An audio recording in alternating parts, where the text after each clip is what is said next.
آپ بہت اچھے ہیں بابا، اچھی باتیں کرتے ہیں، لیکن اگر ابھی بھی جان اوپر آ گئی نا تو ہم دونوں کی خیر نہیں ہے۔ انہوں نے مجھے ناشتے کا کہا تھا اور میں نے کہا کہ میں آپ کو بلانے جا رہی ہوں، اب اگر ہم نیچے نہ گئے نا تو بی جان اوپر آ جائیں گی۔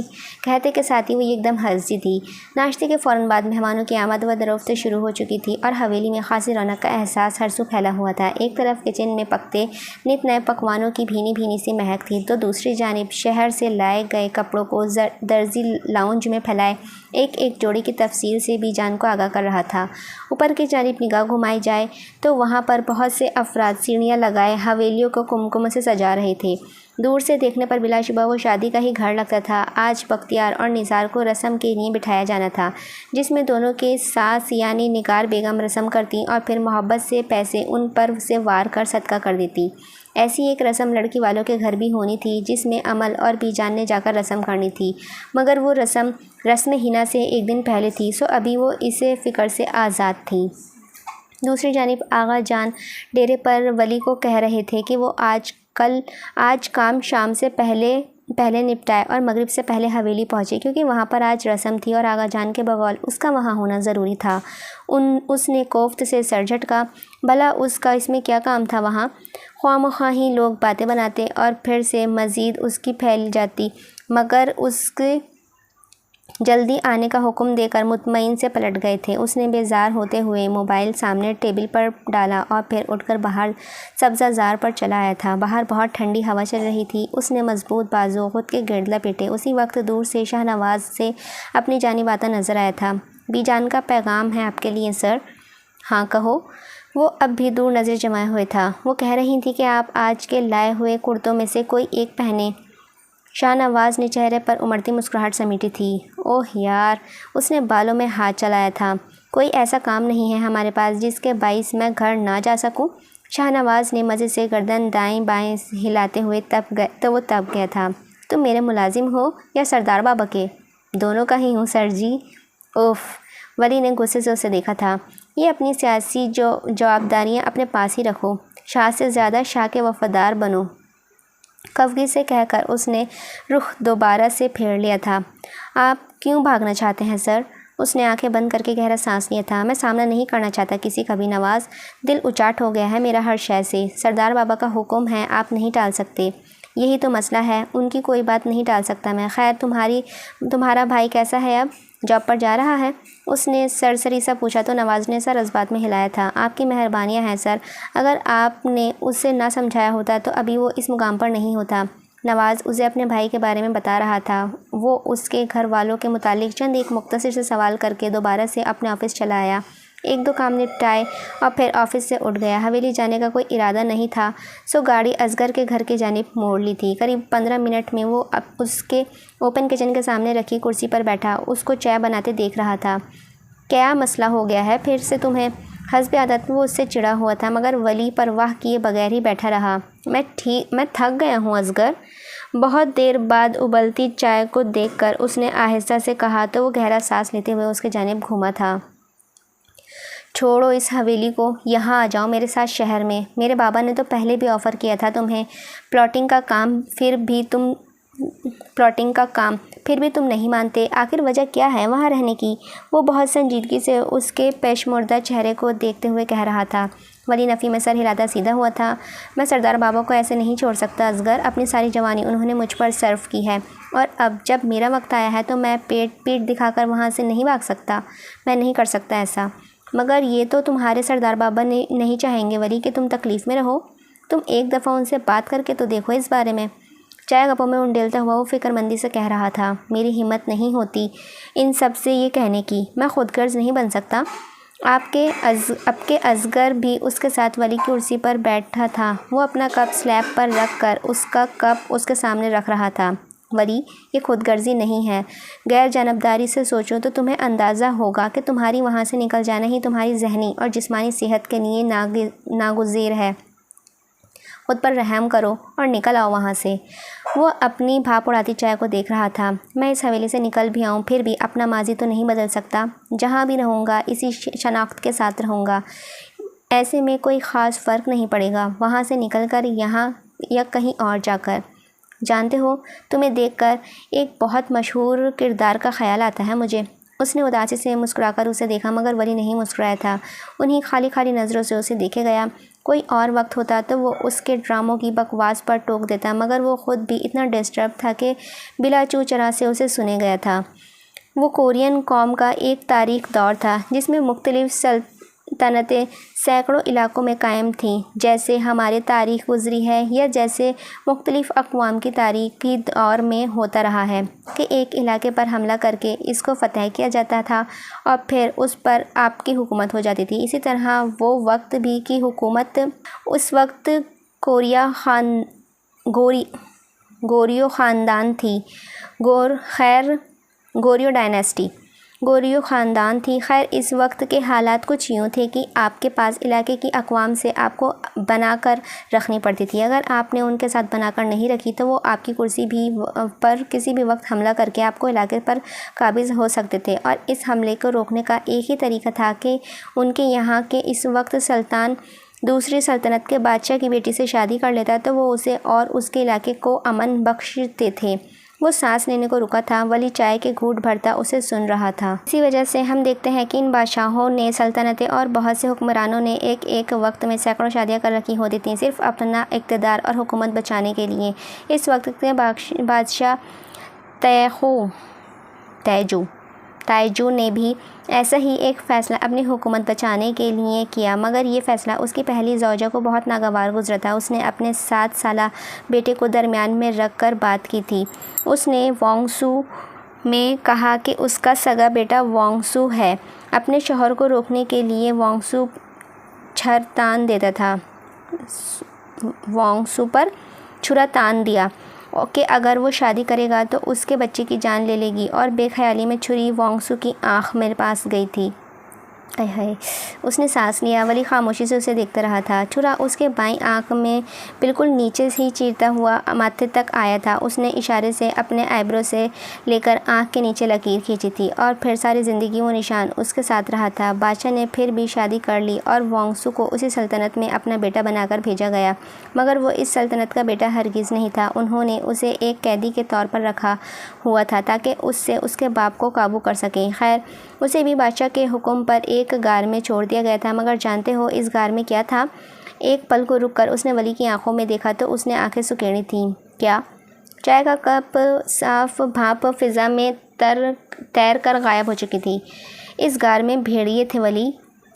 اس کے آئیبرو حیرت سے اوپر کو واؤ اٹھے، اور کئی راتیں وہ اپنے تلوار کے ساتھ ان بھیڑیوں سے لڑتا رہا تھا۔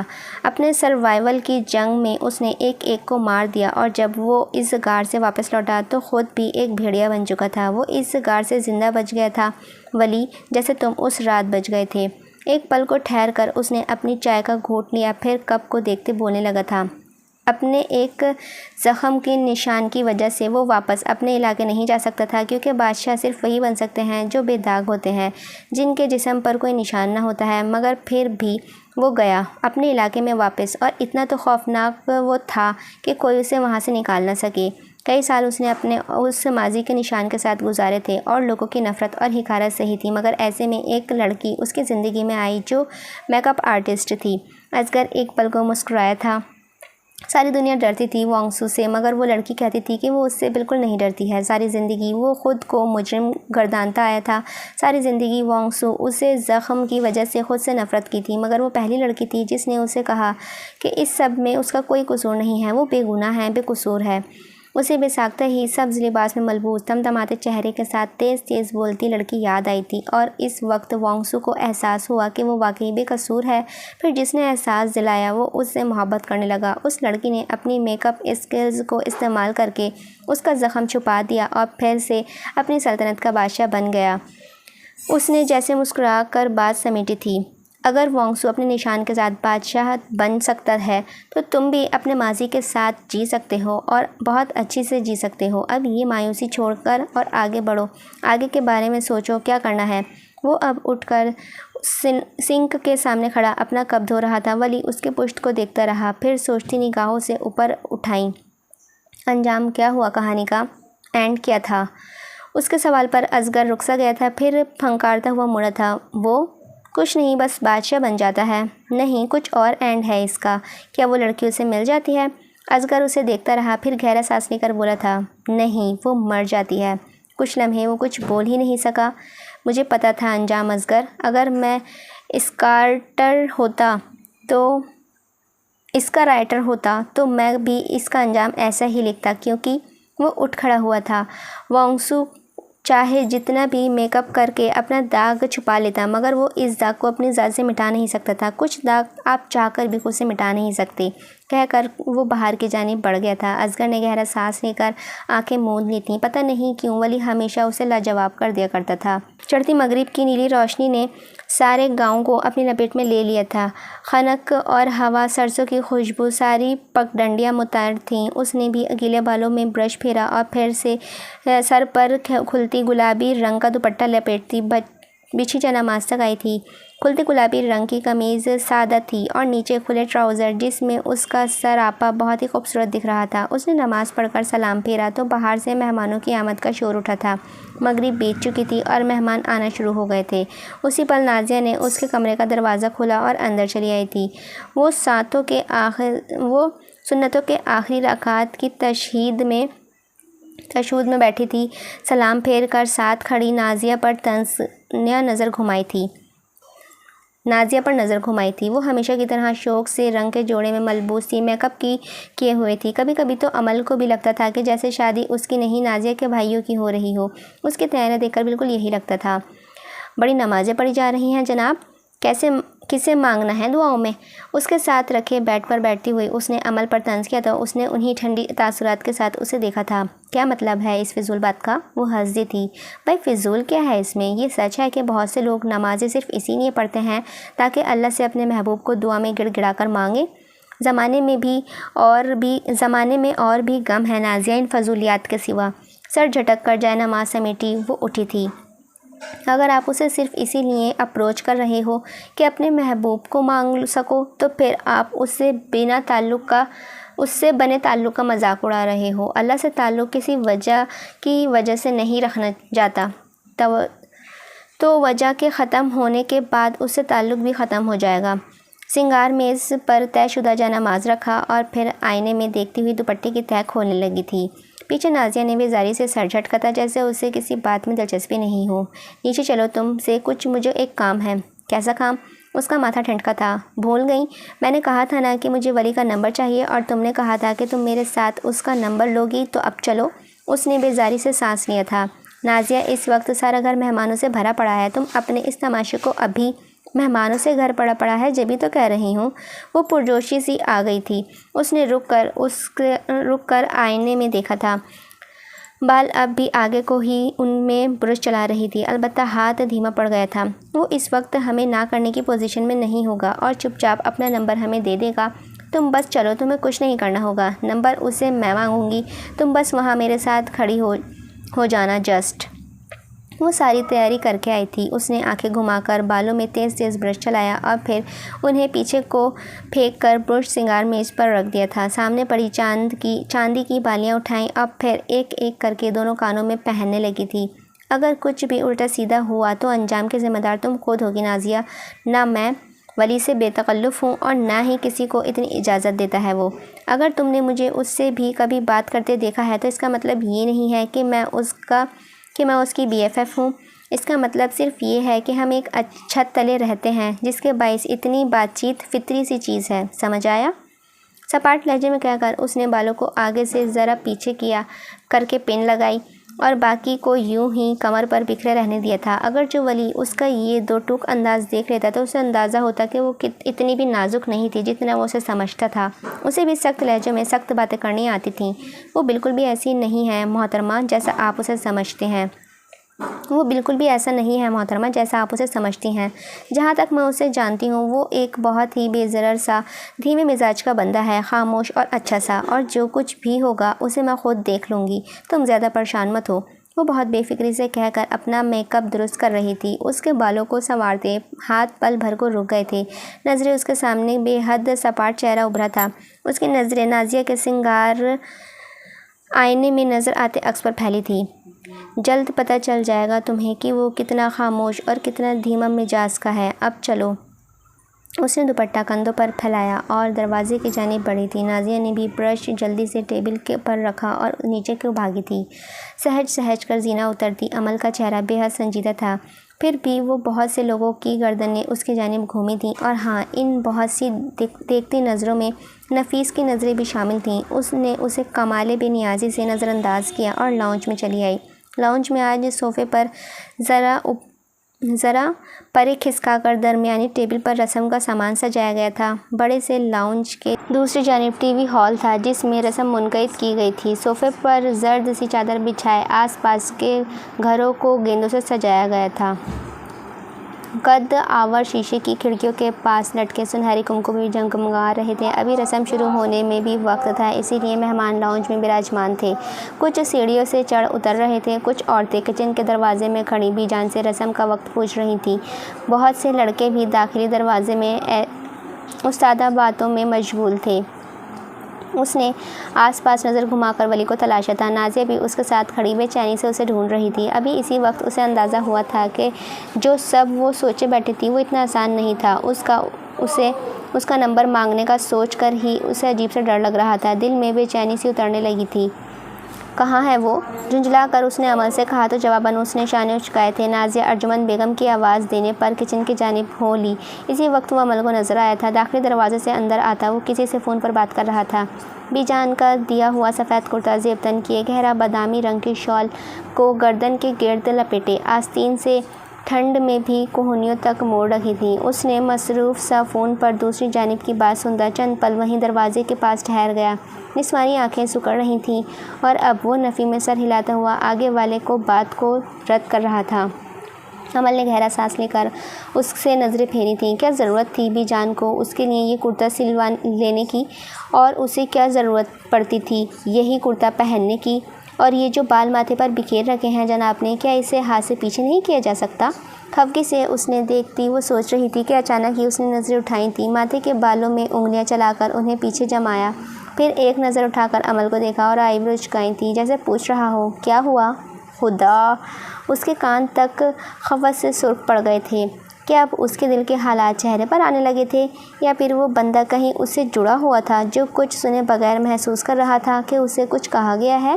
کیا کبھی تم نے ان لفظوں کو سنا ہے جو کہے نہ گئے ہوں؟ ولی نے بھی سن لیے تھے شاید اس کے اندر گونجتی باتیں۔ اس نے جلدی سے نفی میں سر ہلایا۔ ولی نے سر کو خم دیا کر موبائل کان سے ہٹایا اور پھر شاہ نواز کی جانب متوجہ ہوا تھا۔ نازیہ اسی پل دوڑتی ہوئی اس کے پاس آئی تھی۔ عمل، وہ دیکھو آ گیا ولی۔ ہاں پتہ ہے، دیکھ چکی ہوں۔ اس سے نازیہ اس وقت بہت ہی ناگوار گزر رہی تھی، اور ولی تو اس سے بھی زیادہ۔ وہ اس کی تیاری پر سخت نالاں تھی اس سے۔ اگر میری دسترس میں ہوتا نا ولی احمد تو کبھی تمہیں یہ کرتا نہ پہننے دیتی۔ خفگی سے دوسری جانب دیکھا تو نفیس کی نظریں اس پر نظریں جا ملی۔ اف! گلابی جوڑے میں ملبوس لڑکی نے کوفت سے چہرہ پھیرا تھا۔ چلو نا، اس سے بات کرتے ہیں۔ نازیہ نے اس کا بازو ہلایا تھا۔ ولی اب شاہ نواز کی کسی بات پر بیزاری سے نفی میں گردن ہلا رہا تھا۔ خود بلاؤ اسے، میں نوکر نہیں ہوں تمہاری۔ اس نے صاف جواب دیا تھا۔ اس سے زیادہ مروت وہ کر بھی نہیں سکتی تھی۔ نازیہ نے بھی بے بسی سے اسے گھورا، اور پھر جب شاہ نواز آگے بڑھا تو اس نے ولی کو آواز دی تھی۔ وہ جو پلٹنے لگا تھا رک گیا تھا، پھر ان کی جانب مڑا۔ نفیس اور نذیر اب باہر لان کی جانب بڑھ رہے تھے۔ وہ ان کے قریب چلا آیا۔ وہ دونوں لاؤنج کے سرے پر زینوں کی نزدیک کھڑی تھیں۔ جی؟ خشک سا پوچھا تھا۔ ایک نظر دیکھا تک نہیں عمل کو۔ نازیہ نے بے ساختہ ہی زبان پھیری تھی اپنے لبوں پر۔ وہ ولی، مجھے آپ کا سیل نمبر چاہیے، کہہ کر اس نے گہرا سانس لیا۔ ولی کے سامنے بات مکمل کرنا مذاق نہیں تھا۔ نسوانی آنکھوں کو سکیڑ کر جب وہ آگے والے کو دیکھتا تو لگتا تھا کہ سب جان ہی لے گا۔ کیوں؟ عمل کا دل بھی اب کے دھک کر رہ گیا تھا، دھک دھک کر رہا تھا۔ وہ مجھے آپ سے ایک ضروری بات کرنی ہے۔ نازیہ نے فوراً ہی بات بنائی تھی۔ اس کی پیشانی کے بل گہرے ہوئے تھے۔ سن رہا ہوں۔ نہیں، میں ابھی آپ سے بات نہیں کر سکتی، مجھے آپ کا نمبر چاہیے۔ آپ کو بات کرنی ہے تو کریں، نہیں تو میرا وقت ضائع نہ کرنے کی ضرورت نہیں ہے۔ بولیے، کیا بولنا ہے آپ کو؟ انداز بہت ہی بے لچک ہو گیا تھا اب کے۔ نازیہ کا چہرہ سفید پڑنے لگا۔ مجھے ایک بات کرنی ہے آپ سے، یہاں نہیں کر سکتی تو ٹھیک ہے مت کریں۔ آپ سمجھتے کیوں نہیں ہیں؟ کیا سمجھوں میں؟ ایک نمبر دینے سے آپ کا کیا جاتا ہے؟ نازیہ روحاسی ہو گئی تھی۔ عمل بھی بامشکل جم کر کھڑی رہی۔ ولی احمد بہت بے رحمی سے بات کر رہا تھا۔ میں اپنا نمبر ہر کسی کو نہیں دیتا بی بی، آپ نے جو بات کرنی ہے یہاں اس مہمانوں سے بھرے لاؤنج میں کریں، اور اگر یہ آپ کی کوئی چال ہے تو اسے اپنے ساتھ باندھ کر رکھیں، کیونکہ مجھے آپ میں کوئی دلچسپی نہیں ہے، سمجھی آپ؟ اوپس، آخر میں درشتی سے کہا تو عمل نے تھوک نکلا تھا۔ اس کا پیر کانپنے لگ گئے تھے، اور نازیہ کی تو حالت ہی بہت عجیب سی ہو گئی تھی۔ اتنی حد تک پر اس کی آنکھیں بھر آئی تھیں۔ آپ اتنے سنگ دل کیسے ہو سکتے ہیں؟ کیا کسی لڑکی سے ایسے بات کرتے ہیں؟ اس نے بہت ہی دل گرفتی سے کہتے ہوئے اپنے آنسو صاف کیے تھے۔ میں اتنا ہی سنگ دل اور بے رحم ہوں۔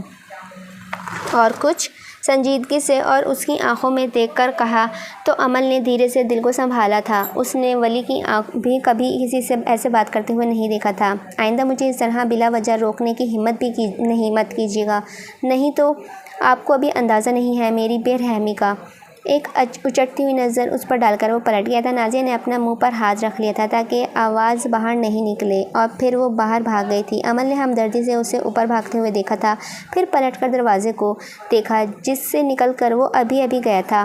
اس نے بھی تھکے سے قدم ٹی وی ہال کی جانب بڑھائے تھے اور برے دل کے ساتھ ہی سجے گئے جھولے کو دیکھے گئی تھی۔ نازیہ کے ساتھ اس کا رویہ دیکھ کر وہ خوفزدہ ہو گئی تھی۔ ولی نے اگر اسے بھی اسی طرح جھٹک دیا تو وہ کدھر جائے گی؟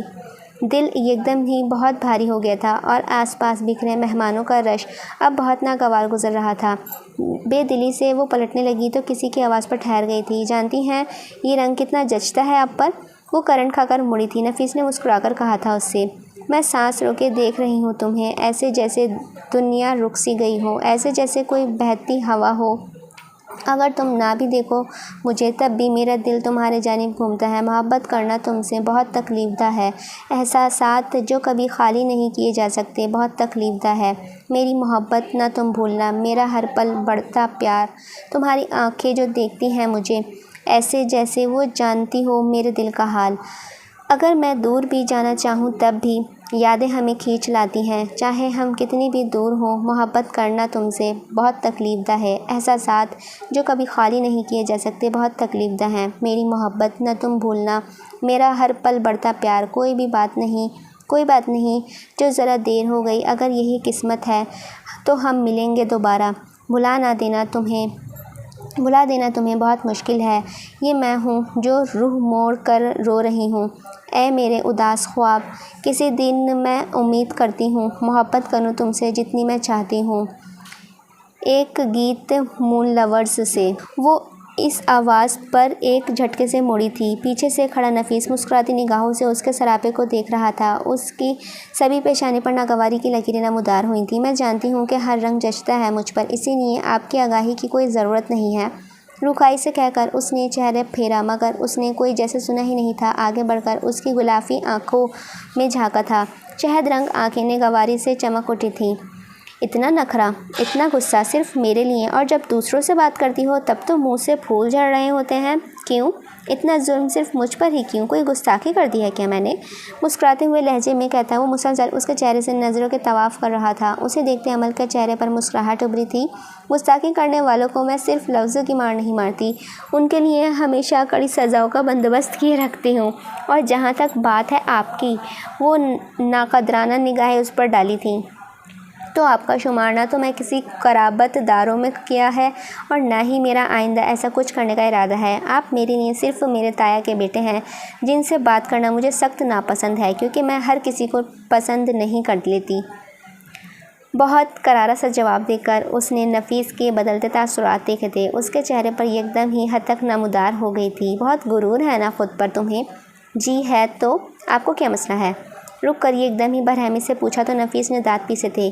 ویسے تو بڑی تمیزدار ہو، لوگ تو کہتے ہیں عمل کو بات کرنے نہیں آتی، کسی سے کچھ پوچھو تو جواب دینا نہیں آتا، اور اگر جو انہوں نے تمہاری یہ شعلہ بیانی سن لی تو ساری غلط فہمی ہی دور ہو جائے گی ان کی۔ اس نے کندھے اچکائے تھے۔ غلط فہمی کا شکار وہ ہیں تو رہیں، میں نے نہیں کہا لوگوں کو کہ میرے بارے میں ایسے اندازے قائم کریں۔ میں جو ہوں جیسی ہوں، اگر انہیں یا کسی اور کو بھی ایک پل کو اسے دیکھ کر نگاہیں گھمائی تھی۔ مجھ سے مسئلہ ہے تو نہ آیا کریں نا میرے گھر، نہ کیا کریں مجھ سے بات، میں تو کسی سے پیر نہیں پڑتی، جا کر کے آئیں مجھے بات کریں، پتہ نہیں کہاں کہاں سے آ جاتے ہیں دماغ خراب کرنے۔ سر جھٹکا تھا۔ آج بڑی غلط فہمی دور ہو گئی ہے میری ویسے۔ اسے چبھتی ہوئی نظروں سے دیکھا کر بولا تو امل نے سیاہ لٹ کان کے پیچھے اڑے سی چاند کی بالی ایک لمحے کو چمکی تھی۔ ہو گئی نا، آئندہ مجھ سے بات مت کیجیے گا، اور اگر آپ کو کوئی پرابلم ہے تو دروازہ، وہ رہا دروازہ۔ اوف، اتنی انسلٹ! ہاتھ لمبا کر کے اسے داخلی دروازہ دکھایا تھا۔ آپ جا سکتے ہیں۔ تنے تاثرات لیے وہ اس کے منہ پر دروازہ بند کر کر پلٹ گئی تھی۔ کمر پر گرتے ریشمی سے بال لہرا رہے تھے۔ کھلے ٹراؤزرز میں اس کا قد اور دراز لگ رہا تھا۔ چاندی کی بالیاں اس کے چال پر ہلکورے لے رہی تھیں۔ اسی وقت ارجمن کچن سے نکلی تو اسے ناگواری سے دیکھا تھا۔ امل جو پہلے ہی گھومتے ہوئے دماغ کے ساتھ کچن کی جانب بڑھ رہی تھی، نوٹس لیے بغیر ہی آگے بڑھ گئی تھی۔ ارجمن نے کلس کر اس کی آواز دی تھی، امل! اس نے بس چہرہ گھمایا تھا۔ کچھ اور عورتیں بھی دونوں کی جانب متوجہ ہو گئی تھیں۔ دور سے شاید نفیس کو اس کے ساتھ بات کرتا دیکھ چکی تھیں اور اسی بات پر انہیں بے طرح غصہ چڑھا ہوا تھا۔ یہ کیا تم نے بال کھول رکھے ہیں اپنے؟ ہاں، تمہیں تھوڑے دنوں پہلے ہی سمجھایا نہیں تھا میں نے کہ یوں اس طرح مت گھما کرو؟ لوگوں کا ایمان خراب کرنے پر تلی ہوئی ہے یہ لڑکی۔ ایک پل کو سب کچھ رک سا گیا تھا۔ لاؤنج میں براجمان سارے مہمان اب ان دونوں کی جانب پوری طرح سے متوجہ تھے۔ داخلی دروازے سے اندر آتا ولی بھی ٹھہر سا گیا تھا۔ وہ اچھا والے انداز میں ان کی جانب مڑی تھی، پھر ہاتھ باندھ کر انہیں سرد نظروں سے دیکھا تھا۔ امل غصے میں تھی، سخت غصے میں۔ پہلے بیٹا اور اب یہ اس کی ماں۔ کوئی پرابلم ہے آپ کو؟ کوئی مسئلہ؟ اس کی آواز برف سی ہو رہی تھی۔ ارجمن کے انداز پر گڑبڑا سی گئی۔ میں تمہیں اچھی بات سمجھا رہی ہوں اور تم الٹا مجھ سے بدتمیزی کر رہی ہو۔ ارے دیکھو تو ذرا اس ٹانگ جتنی لڑکی کو۔ وہ اب اونچا بول کر سب کو متوجہ کر رہی تھی۔ بی جان بھی کچن کے دروازے میں چلی آئیں، مگر امل ویسے ہی کھڑی تھی۔ یہ اچھی بات جا کر اپنی بیٹی کو سمجھائیں تائی جان، کیونکہ مجھے تو میرے بابا نے کبھی بھی بال کھولنے سے منع نہیں کیا، نہ ہی میری بی جان کو اس سے کوئی مسئلہ ہے۔ اگر مسئلہ ہے تو آپ کو یا آپ کے بیٹے کو ہے، لیکن میں نے آپ لوگوں کو خوش کرنے کا ٹھیکہ نہیں لے رکھا ہے کہ جیسے آپ چاہیں گے میں خود کو ویسے ہی ڈھالتی جاؤں۔ مجھے کھلے بال اچھے لگتے ہیں اور میں انہیں ایسے ہی کھول کر رکھوں گی۔ آپ کی بیٹی بال اسی لیے نہیں کھولتی کیونکہ اس کے بال کھولنے لائق ہیں ہی نہیں، سو۔ وہ رک گئی۔ آنکھیں اب تک ویسے ہی سپاٹ تھیں اور لہجہ سرد۔ ارجمن کی آنکھیں پوری کی پوری کھل گئی تھیں۔ مجھے آئندہ اس طرح مت کہیے گا تائی جی، میں بہت عزت کرتی ہوں آپ کی، اور میں نہیں چاہتی کہ مجھ سے کوئی گستاخی سرد ہو جائے، کیونکہ میری زبان کا ذائقہ تو اب تک آپ چکھ ہی چکی ہوں گی۔ آخر میں مسکرا کر پلٹی تو ولی ہلکا سا مسکرایا تھا۔ ارجمن نے کھنکھار کر جیسے آس پاس جمی بے عزتی کو ختم کیا تھا۔ زمانی نے کچن میں داخل ہوتی عمل کو خفگی سے دیکھا تو اس نے شانے اچکائے تھے۔ وہ بالوں میں ہاتھ پھیرتا مسکراتا ہوا باہر کی جانب بڑھا تھا۔ واقعی کیا تیکھا ذائقہ ہے آپ کی زبان کا بی بی۔ لان کی دوسری طرف جاتے ہوئے وہ بڑبڑایا تھا۔ نگار بیگم اور ہاشم بہت سے مہمانوں کو لے کر رسم کے لیے حویلی کے اندر داخل ہوئے تو بے اختیار ہی شور سا اٹھا تھا۔ لڑکیاں داخلی دروازے پر جمی ہاتھوں میں گلاب کی پتیوں سے بھری پلیٹیں اٹھائے ہوئی تھیں۔ اس نے بھی ایک پلیٹ اٹھائی رکھی تھی۔ وہ ساتھ ہی نازیہ بھی کھڑی تھی۔ رونے کے باعث جو میک اپ خراب ہو گیا تھا وہ پھر سے ٹھیک کر کے اب وہ پرسمردگی سے پلیٹ اٹھائے ہوئی تھی۔ اس کے ساتھ ہی کھڑی عمل کا موڈ بھی کافی حد تک آف ہو چکا تھا۔ اگر جو شادی اس کے بھائیوں کی نہ ہوتی تو وہ کمرے میں سو رہی ہوتی اس وقت۔ بیزاری سے مہمانوں کو دیکھتے وہ سوچ رہی تھی، گھر میں لڑکی والے داخل ہوئے تو ان پر پھول برسائے گئے تھے۔ نگار بیگم اور بی جان دروازے میں کھڑی ایک دوسرے سے گلے مل رہی تھیں۔ مبارکبادوں اور حال چال کے بعد وہ سب کو سجے سجائے ٹی وی ہال میں لا بٹھایا گیا تھا۔ پھر کچھ دیر بعد نثار اور بختیار کو بھی جھولے پر بٹھایا گیا تھا۔ سفید کرتوں میں ملبوس اس کے دونوں بھائی بھرپور انداز میں مسکرا رہے تھے۔ اس نے پلیٹ رکھ کر ہاتھ آپس میں رگڑے تھے۔ ٹھنڈ بڑھ گئی تھی۔ نازیہ نے بھی اس وقت ہاتھ رگڑے تھے۔ ٹھنڈ کتنی بڑھ گئی ہے یہ ایک دم سے؟ نازیہ نے کہا تو اس نے اس بات میں سر ہلایا تھا۔ پھر گردن گھما کر ولی کی تلاش وہ نظر نہیں آیا تو نگاہیں مایوسی سے پلٹ آئی تھیں۔ کچھ دیر بعد اس نے بھی آگے بڑھ کر دونوں بھائیوں کے سر سے پیسے وار کر رسم کی اور ایک پتے پر ملی ہلدی میں سے ذرا سا لے کر دونوں کے چہروں پر لگائی تھی۔ بختیار مسکرا رہا تھا، البتہ نثار جھنجھلایا تھا، مگر اس نے شرارت سے ذرا سی ہلدی لے کر اس کی ناک پر لگائی تو بہت سے قہقہے بلند ہوئے تھے۔ رسم ہوئی تو کھانا شروع کر دیا گیا تھا۔ اب لوگ چھٹ کر ادھر ادھر ٹولیوں میں بٹے کھانا کھا رہے تھے۔ اس نے بھی اپنی پلیٹ میں تھوڑے سے چاول لیے تھے اور بھوک بالکل نہ ہونے کے باوجود سے چمچ ادھر ادھر کرنے لگی تھی۔ بار بار نظریں داخلے دروازے تک جا کر پلٹ آتی تھیں، پتہ نہیں کہاں رہ گیا تھا وہ۔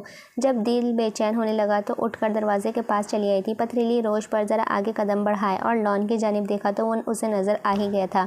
دور بچھی چارپائی یوں وہ ڈیرے کے بہت سے ملازمین کے ساتھ بیٹھا تھا۔ کسی ملازم کی بات سنجیدگی سے سنتا۔ اس نے کبھی بھی خود کو اس گھر کا فرد بنانے کی کوشش نہیں کی تھی۔ اس وقت بھی ملازموں کے درمیان بیٹھا اس نے خود کو واقعی اس گھر کا ملازم سمجھا تھا، نہ اس سے زیادہ نہ اس سے کم۔ ولی نے بات سنتے سنتے ذرا سا رخ روش کی جانب کیا، جیسے کسی کو دیکھتا پا کر وہ اس کی طرف متوجہ ہوا تھا۔ عمل بے اختیار ہی اطراف میں بنی جھاڑیوں کی اوٹ میں ہو گئی تھی۔ ابھی کچھ دیر پہلے کی بات اسے بالکل بھی نہیں بھولی تھی۔ بے دلی سے پلیٹ پکڑ کر اندر آئی، کچن میں آ کر پلیٹ رکھی اور پھر لاؤنج میں بیٹھی بی جان کی طرف آئی تھی۔ بی جان، میری طبیعت ٹھیک نہیں ہے، میں کمرے میں جا رہی ہوں اپنے، کہہ کر وہ زینے چڑھتی اپنے کمرے میں آ گئی تھی اور پھر دوپٹہ ایک جانب ڈھلک گیا تھا۔ دل بہت بوجھل ہو رہا تھا اور ولی احمد بے طرح یاد آ رہا تھا۔ لان میں بیٹھے ولی نے گردن ذرا سا اٹھا کر اس کمرے کی جلی لائٹ کو دیکھا تھا اور پھر گہرا سانس لیتا دوبارہ سے ملازمین کی طرف متوجہ ہوا۔ تو بھائی توبہ بھائی توبہ، اس لڑکی کی زبان سے ایک ذرا سی بات کیا کر دی میں نے، وہاں 50 لوگوں کے درمیان رگڑ کر رکھ دیا اس نے مجھے۔ ارے میں کہتی ہوں ایسے زبان دراز لڑکی کو کیوں بناؤں اپنے گھر کی بہو؟ غضب خدا کا، نہ کوئی تمیز تہذیب، نہ بڑوں سے بات کرنے کا سلیقہ اسے۔ توبہ! غصے سے مرچیں چبا دی ارجمن کا بس نہ چلتا کہ عمل کی گردن کچل کر رکھ دیں۔ رہ کر انہیں اپنے بھرے مہمانوں کے گھر میں ہوئی بے عزتی یاد آ رہی تھی۔ ایک جانب صوفے پر تھکی سی بیٹھی نازیہ نے بیزاری سے دیکھا تھا انہیں۔ تو کیا ضرورت تھی آپ کو اتنے لوگوں میں اسے کچھ بولنے کی؟ اس دن بھی وہ آئی تو آپ نے کہیں کا غصہ اور کہیں اتار دیا۔ ظاہر ہے پھر کون برداشت کرتا اتنا؟ وہ بال کھولے یا پھر باندھے، اس سے آپ کو کیا فرق پڑتا ہے؟ اس پر ولی کے رویے کی کشافت چڑھی تھی، اسی لیے بیزاری سے ماں کو کہہ دیا تھا۔ کوئی اور وقت ہوتا تو وہ بہت لطف اندوز ہوتی اس ساری گپ شپ سے، مگر ابھی دل پر بہت کچھ جمع ہوا تھا۔ اسی وقت نذیر اور نفیس لاؤنج میں آ بیٹھے۔ ہاں تو تمہارے لیے ہی بول رہی تھی عقل سے پیدل، انہوں نے ہاتھ نچا کر کہا تو اس نے صوفے کی پشت پر گر کر سر اٹھایا۔ کیا مطلب؟ مطلب یہ کہ سارے لوگ اسے دیکھ رہے تھے، چہمہ گوئیاں کر رہے تھے کہ کسی حسین لڑکی ہے، ایک دوسرے سے پوچھ رہے تھے کہ کس کی بیٹی ہے، کہیں رشتہ ہوا ہے اس کا یا نہیں، اور ایک تم ہو، ہم عمر ہو تم اس کی، مگر مجال ہے جو کسی نے تمہاری طرف ذرا بھی توجہ دی ہو۔ سب اسے ہی دیکھ رہے تھے، اسے ہی سراہ رہے تھے، میں نہیں برداشت کر سکتی تھی اس سے زیادہ۔ اور وہ جو بھائی ہے تمہارا، ایک سخت نظر نفیس پر ڈالی تو وہ خفیف سا ہو کر نظر چرا گیا تھا۔ کیسے پیچھے پڑا ہوا ہے اس کے، دیکھ لیا نا کہ کتنی عزت کی ہے اس نے تمہاری اور میری اس بھرے مجمع میں۔ کل ہی کہوں گی حسن سے کہ یہ رشتہ واپس لیں، ہمیں نہیں کرنی ہے ایسی بد زبان لڑکی۔ غصے سے کھولتے وہ دکھتے پیر اوپر کو چڑھا کر بیٹھی تو نفیس اور نازیہ بیک وقت سیدھے ہوئے۔ نذیر البتہ سب کچھ انتہائی غیر دلچسپی سے دیکھ رہا تھا۔ میرا اور عمل کا کیا مقابلہ بھلا؟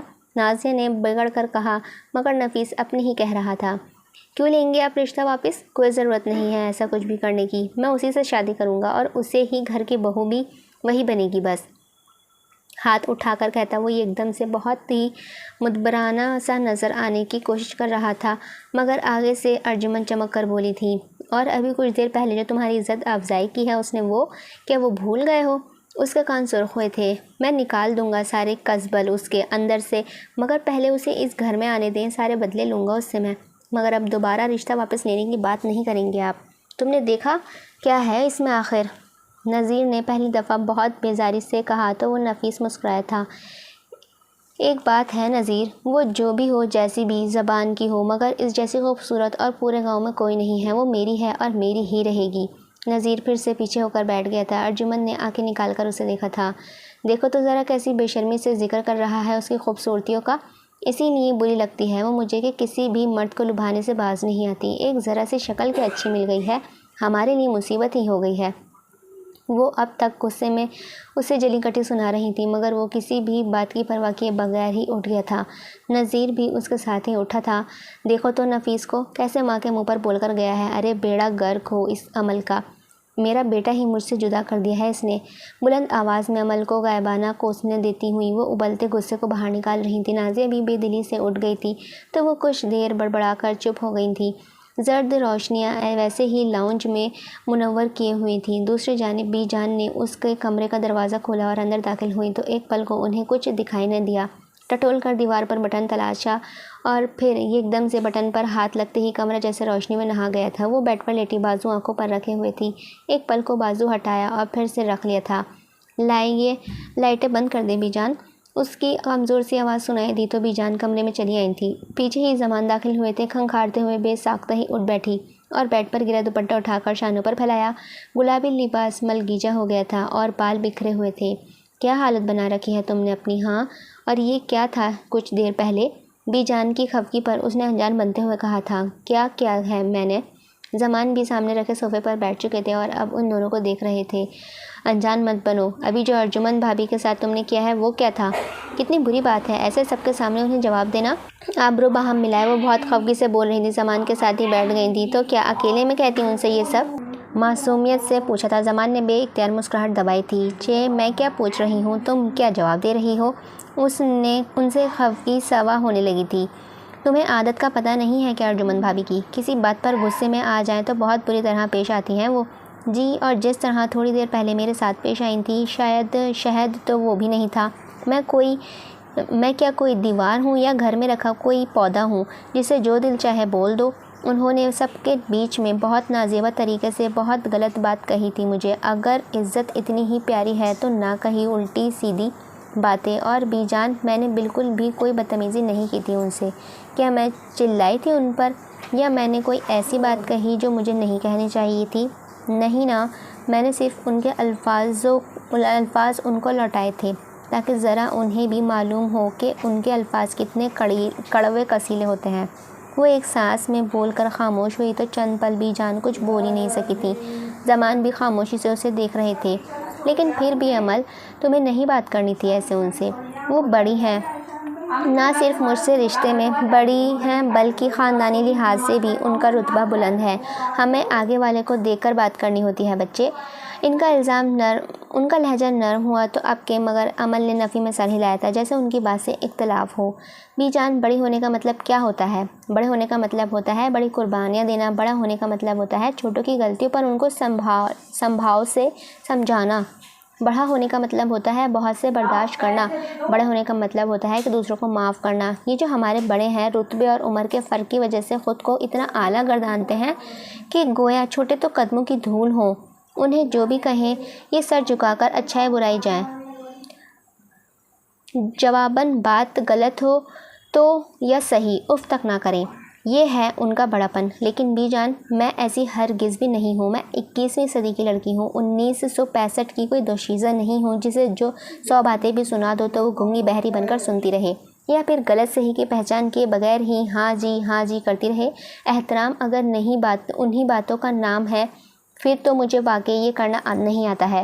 اور رہی بات یہ کہ آگے والے کو دیکھ کر بات کرنی سب چاہیے، تو بی جان، میں نے بھی آج انہیں سمجھا دیا ہے کہ میں کوئی بے زبان پودا یا کونے میں پڑا ہوا کوئی کباڑ نہیں ہوں جسے وہ جو کہیں گی کہتی رہیں گی۔ آج کے رویے کے بعد وہ مجھے آئندہ کچھ بھی کہنے سے پہلے 100 دفعہ سوچیں گی۔ بنا سانس لی وہ بہت روانی سے نرم مگر مضبوط لہجے میں بول کر چپ ہوئی تھی تو زمان نے گردن ذرا سی ترچھی کر کے گلابی جوڑے میں کھلتی سی عمل کو دیکھا تھا۔ بی جان تو سکتے میں ہی چلی گئی تھی۔ عمل؟ بے یقینی سے بس یہی نکلا تھا ان کے منہ سے۔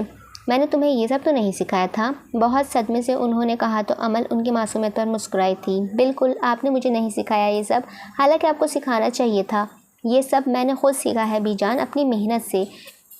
اسے آپ میرے تجربے کا نچوڑ سمجھ لیں۔ اب کہ اس نے زمان کو دیکھا تو وہ کھل کر مسکرائے تھے۔ وہ کہہ تو رہی ہے زمانی کہ اس نے بدتمیزی نہیں کی بھابھی سے، پھر تم کیوں پریشان ہو رہی ہو؟ بھابھی نے جو بھی کہا نہیں کہنا چاہیے تھا انہیں۔ اب تم چھوڑو اس قصے کو اور چل کر سو جاؤ۔ میں تو سمجھا پتہ نہیں کیا ہو گیا ہے، لیکن اب میری بیٹی کی بات سننے کے بعد مجھے اندازہ ہو گیا ہے کہ وہ اپنے مسائل کو خود سنبھالنے کی اہلیت رکھتی ہے۔ چہرہ پھیر کر ایک نظر اسے دیکھا تو اس کے دل سے اندھیکا سا بوجھ ہٹا تھا۔ چلو کم از کم آغا جان تو اسے سمجھتے ہیں۔ بی جان مان گئی مگر اب بھی اس سے خفا ضرور تھی۔ آئندہ ایسا کچھ بھی ہو تو خدا نہ سارے حساب کتاب برابر کرنے کھڑی نہ ہو جانا، مجھے بتانا، میں خود بات کروں گی۔ ہاں جی، آپ کو بتا دوں تو آپ جی میں سر ہلاتی رہیں گی۔ آپ زیادہ نہ بولو ماں کے سامنے، چند کتابیں پڑھ کر بولنا آ گیا ہے بڑا۔ خفگی سے اسے دیکھتی وہ کمرے سے باہر نکلی تھی تو زمان بھی مسکراتے ہوئے اٹھے تھے، پھر اس تک آئے تھے، سر پر ہاتھ رکھا تھا اور ان کی شفقت پر مسکرا رہی تھی۔ میری بیٹی بہت ہی سمجھدار ہو گئی ہے، معاملات کو سمجھتی ہے اور انہیں حل کرنا بھی جانتی ہے، لیکن اگر کوئی تمہاری اس حق بجانب ہونے پر تم سے بدلہ لے تو تم اپنے بابا کے پاس آؤ گی، اور اگر بابا کے پاس نہ آ سکیں تو ولی کے پاس جانا، ہم دونوں برابر ہیں تمہارے لیے۔ آخر بات پر اس کے چہرے پر کھلتی مسکراہٹ غائب ہوئی تھی۔ زمان اس کا گال تھپ تھپا کر باہر کی جانب بڑھ گئے، مگر وہ بیٹھی رہ گئی تھی۔ ہم دونوں برابر ہیں تمہارے لیے۔ آغا جان کے جملے کی بازگشت اب تک سماعت میں اتر رہی تھی، پھر گہرا سانس لے کر اٹھ گئی تھی۔ عشاء کی نماز ابھی پڑھنی تھی، 3 راتیں قبل۔ ہاشم اپنے کمرے کی جانب الٹے قدموں دوڑ رہا تھا، چہرے پر عجیب سی بے چینی تھی اور دل بہت ہی تیزی سے دھڑک رہا تھا۔ کمزوری ولی احمد کی کمزوری تھی جو اس کے ہاتھ لگ گئی تھی۔ ایسا لگ رہا تھا کہ گویا ہفتہ کلیم ہاتھ آ گیا ہو۔ کمرے کا دروازہ احتیاط سے مقفل کر کے وہ اندر آیا اور پھر موبائل قمیص کی جیب سے نکال کر جلدی کوئی نمبر ڈائل کرنے لگا تھا۔ اس کے چہرے پر پسینے چمک رہا تھا اور ہاتھوں میں اندر رکھی اندیکھی سی لرزش تھی۔ حسن شاہ، تم نے کہا تھا کہ ولی کی کوئی کمزوری چاہیے تمہیں، یہی نا؟ حسن، اس کی کمزوری میرے ہاتھ لگ گئی ہے۔ وہ ایک لڑکی سے محبت کرتا ہے جسے پانے کی اوقات تک نہیں ہے اس کی۔ وہ جانتے ہو صرف میں دشمن نہیں ہوں اس کا، اس معاملے میں تو اس لڑکی کے بھائی بھی خون کے پیاسے ہو جائیں گے اس کے۔ تیز دھیمی آواز میں بولتا وہ بہت ہی پرجوش سا لگ رہا تھا، بار بار ہاتھ کی پشت سے پیشانی پر آیا پسینہ بھی صاف کر لیتا تھا اور مڑ کر محتاط سا دروازے کو بھی دیکھ لیتا تھا۔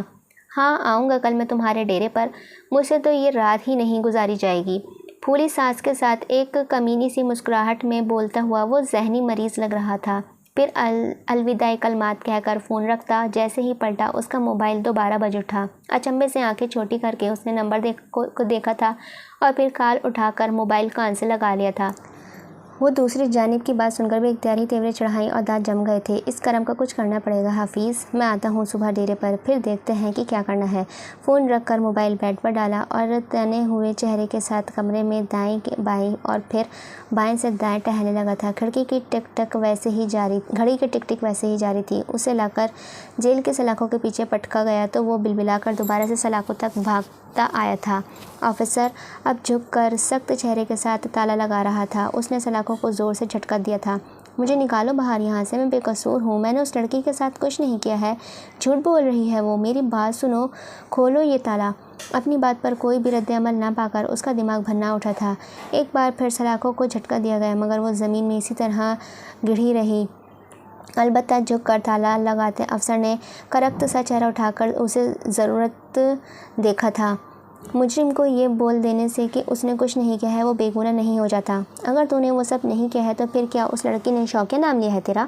چپ کر کے پڑا رہ اندر، ناگواری سے کہہ کر وہ آگے بڑھا تو اس کی آنکھیں غصے سے نم ہو گئی تھیں۔ دانت پر دانت اتنی زور سے جمائے کہ کنپٹی کی رگیں تک پھڑک اٹھی تھیں۔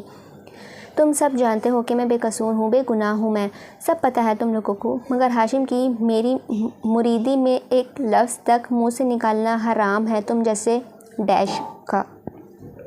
بہت بلند پھٹی آواز میں اس نے کہا تو ٹیبل کے پیچھے کرسی پر بیٹھا ہوا تھانے کا اے ایس پی تب کر اس کی جانب آیا تھا۔ اے لڑکے، زیادہ بک بک کرنے کی ضرورت نہیں ہے ہمارے سامنے، سمجھا؟ ایک طرف اسے مولوی نے دماغ خراب کر رکھا ہے اور دوسری طرف تو اپنی کسر نکال کر اب سارا انزلہ بھی ہم پر ہی گرا رہا ہے۔ چپ کر کے پڑا رہ اندر، نہیں تو یہ جو ڈنڈا ہے نا بہت زور سے لگتا ہے۔ اپنا محظوظ ڈنڈا اسے دکھا کر گویا دھمکایا مگر ولی کو اب کوئی چیز نہیں ڈراتی تھی۔ سلاخیں زور سے پکڑے وہ آگے کو ہوا تھا اور اس کی آنکھوں میں دیکھ کر گررایا تھا۔ میں نے ایسا کچھ بھی نہیں کیا ہے، سمجھ لو تم سب بھی، اور رہا وہ ہاشم، اسے تو میں دیکھ لوں گا، بلکہ باہر نکل کر میں تو تم سب کو بھی دیکھ لوں گا، ایک ایک کو۔ اگر میں نے قبر کی مٹی نہ چٹائی تو میرا نام بھی ولی نہیں۔ اچھا تو تمہیں لگتا ہے کہ تم بہت طاقتور ہو، ہاں، بہت زبردست ہو تم کہ اکیلے سب کا مقابلہ کر لو گے، ہم سب کا، اور ساتھ میں اس ہاشم کا بھی، وہ جیسے ایک دنیا اب جانور کے نام سے یاد کرتی ہے، اس سے بدلہ لوگے تم؟ بیٹا خشک ناخن لو اور جو بھی ہم کہیں خاموشی سے اس کا اعتراف کر لینا، نہیں تو تم نہیں جانتے کہ تمہارے ساتھ کیا ہونے والا ہے۔ یہ تھانے بہت سے کیسز کو عدالت تک جانے سے ہی نہیں دیتے ہیں، ان کے فیصلے یہ بڑے بڑے ہاشم جیسے کمینے لوگ کیا کرتے ہیں۔ یہاں کے جج جیوری کے جلاد یہی لوگ ہوتے ہیں، اور اگر جو بھی ان کے کسی بھی حکم کی روگردانی کرتا ہے تو انجام بہت بھیانک، بہت ہی ہولناک ہوتا ہے۔ وہ اس کے سامنے کھڑا اب کہ اسے بہت ہی ہمدردی سے سمجھا کر ولی نے خون آشام نظریں اس پر گاڑی تھیں۔ سلاخوں کے قریب چہرہ لا کر جب وہ بولا تو آواز میں عجیب سی لرزش تھی، ایسی جیسے شدید تیش کے وقت ہوتی ہے، ایسی جیسے بہت سے سہ لینے کے بعد بے خوفی کے وقت ہوتی ہے۔ وہ اسی لیے بن گیا صاحب کیونکہ آپ اپنی ڈیوٹی کے وقت سو رہے تھے۔ آپ اور آپ جیسا ہر عوامی خدمت گار اپنی ذمہ داری کے ساتھ ایسے مجرموں کے ہاتھ روکے تو نوبت کبھی بھی یہاں تک نہ آئے۔ وہ ان فیصلوں کے جج جیوری اور جلاد صرف اسی لیے بن جاتے ہیں کیونکہ آپ لوگ ان کو اتنی اجازت دیتے ہیں۔ اگر آپ یہ ڈنڈا، اس کے ہاتھ میں پکڑے ڈنڈے کی جانب انگلی سے اشارہ کیا تھا، اگر اسے مجھ جیسوں کو دکھانے کے بجائے انہیں دکھاتے تو آج یہ نہیں وہ سلاخوں کے پیچھے ہوتا۔ مگر آپ کی بزدلی نے سب کچھ تباہ کر دیا ہے۔ اس معاشرے کے ہر تیسرے فرد کی تباہی کا ذمہ دار آپ جیسے لوگ ہیں۔ لیکن سر، آپ لوگ ان بڑے لوگوں کو نوازتے کیوں بھول جاتے ہیں کہ جو بچ جاتے ہیں وہ ان سے بھی بڑے جانور بن جاتے ہیں؟ اور میں اپنے سینے کو بچایا تھا، جلد یا دیر مگر ضرور ایک دن ان سب سے بڑا جانور بن جاؤں گا اور ان کو کچا نگلتے ہوئے میرے حلق میں ایک دفعہ بھی پھندا نہیں لگے گا۔ اگر ایک جھٹکے سے سلاخیں چھوڑتا ہوا دیوار سے لگ کر جا بیٹھا، مگر اے ایس پی اب تک جمع ہوا تھا۔